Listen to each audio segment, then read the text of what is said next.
Hi viewers எல்லோருக்கும் வணக்கம். இன்னைக்கு தென்றலே மெல்ல பேசு கதையில் பரமனை பார்க்க கலாமா ஜெயிலுக்கு போயிருக்காங்க. அப்போ போலீஸ் ஸ்டேஷன் போயிருக்கும்போது அங்கே என்ன சொல்கிறாங்கன்னா, பரமா நான் எப்படியாச்சும் இளமதி காலில் விழுந்தாவது நீ கொலைக்காரன்னு இல்லைன்னு சொல்லி அவளையும் உன்னையும் சேர்த்து வச்சிடுறேன்ப்பா அப்படின்றாங்க. அப்போ பரமன் சொல்கிறாரு, அம்மா நீங்கள் போய் இளமதி காலில் விழுறதா வேண்டாம்மா, விட்டுருங்க. அவள் என்னை எப்போ கொலைக்காரன்னு சொன்னாலும் அன்றைக்கே என் மனசு செத்து போச்சுமா அப்படின்னு சொல்கிறாரு. இல்லை பரமா, நான் எப்படியாச்சும் நான் உன்னை சேர்த்து வைப்பேன், அவகிட்ட போய் நான் இப்போ போய் பேசுகிறேன்ட்டு வராங்க. வெளியில் வந்ததும் ரஞ்சிதா அம்மா சொல்கிறாங்க கலாமாட்ட, அம்மா நீங்கள் செம்மையாக நடிச்சிங்கம்மா, பரமன் முன்னாடி கலக்கிட்டீங்கம்மான்றாங்க.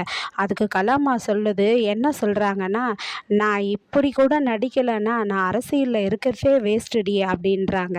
அதுக்கப்புறமா கலாமா லீலாவதிக்கு கால் பண்ணி என்னவோ பேசுகிறாங்க. பேசிட்டு இளமதி வீட்டுக்கு போகிறாங்க. இளமதிக்கு வீட்டுக்கு போனதும் இளமதியோட மாமியார், அதான் இளமதியோட அம்மா என்ன சொல்கிறாங்கன்னா, நீங்கள் எதுக்கு இந்த வீட்டுக்கு வந்தீங்க, ஏன் வந்தீங்க இப்போ அப்படின்னு சொல்லி கேட்குறாங்க. உடனே இளமதியோட அப்பாவும், எந்த உறவையும் சம்மதம் கொண்டாடிக்கிட்டு நீங்கள் இங்கே வர வேண்டாம், நீங்கள் போங்க அப்படின்றாங்க.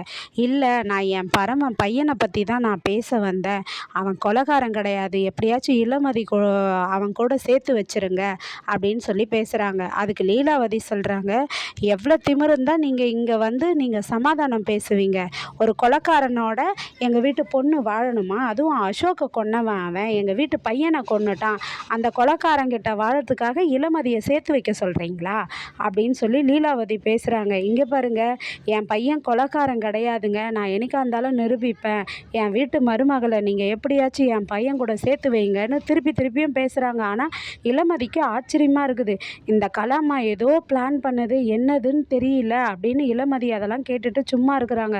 அதெல்லாம் அங்காட்டியும் லீலாவதி நீங்கள் வெளியே போங்கன்னு சொல்லிட்டு கலாமாவை பிடிச்சி தள்ளிடுறாங்கங்க. அவங்க போயிட்டு லைட்டாக தலையில் இடிச்சுக்கிருந்தோம். ரஞ்சிதம் பேசுகிறாங்க, என்ன நினச்சிட்டு இருக்கீங்க, எங்கள் கலாமாவை போய் நீங்கள் தள்ளி விடுறீங்க அப்படின்ட்டு. ஆமாம், இவ இளமதியை அவங்க பையனோட சேர்த்து வைக்கணும்னு கொலைகாரனோட கேட்பா, அதுக்கு நாங்கள் ஒத்துக்கணுமா அப்படின்னு சொல்லிட்டு பிடிச்சி தள்ளி விட்டுறாங்கங்க. தள்ளி விட்டதும் ரஞ்சிதங்கிட்ட சொல்கிறாங்க, ரஞ்சிதம் நான் சொல்கிற மாதிரியே நீ செய் அப்படின்னு சொல்கிறாங்க. ஏன்னா பரமனை அடியோட இளமதிக்கிட்டேருந்து பிரிக்கணும் அப்படின்னு பிளான் பண்ணுறாங்க.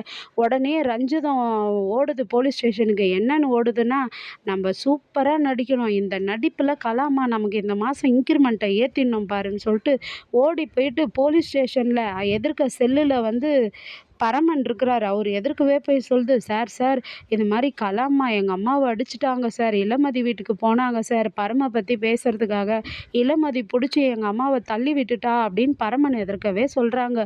சொன்னதும் நீங்கள் கேஸ் எடுத்துங்க சார், எங்கள் அம்மா வீட்டில் இருக்காங்க சார் அப்படின்றாங்க.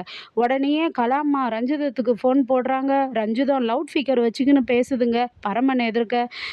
என்ன ரஞ்சிதம், நீ எங்கே இருக்க, தப்பர் போலீஸ் ஸ்டேஷனுக்கெலாம் போகாத, ஏதோ என் மருமக சின்ன வயசுக்காரி தெரியாமல் என்னை தள்ளி விட்டுட்டா, அதெல்லாம் நீ பண்ணாத, இது பரமனுக்கு தெரியக்கூடாதுன்னு சொல்கிறாங்க.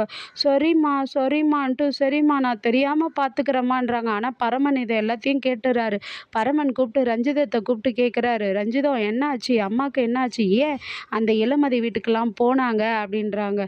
இல்லை பரமா, உன்னையும் இளமதியும் சேர்த்து வைக்கிறதுக்காக சமாதானம் பேச அம்மா அவங்க வீட்டுக்கு போனாங்க, அந்த இளமதி வீட்டில் பிடிச்சி தள்ளி விட்டாங்க அம்மாவை அப்படின்றாங்க. நீ போய் அம்மா கிட்ட போய் சொல்லு, அந்த இளமதி என்னைக்கு என்னை கொலைக்காரன்னு சொன்னாலோ அன்னைக்கே அவ என் மனசுல இருந்து செத்துட்டான்னு போய் சொல்லு, இனிமேல் இளமதிக்கும் எனக்கும் எந்த சம்மந்தமும் இல்லை அப்படின்னு சொல்லி பரமன் கோவமாக பேசுகிறாருங்க.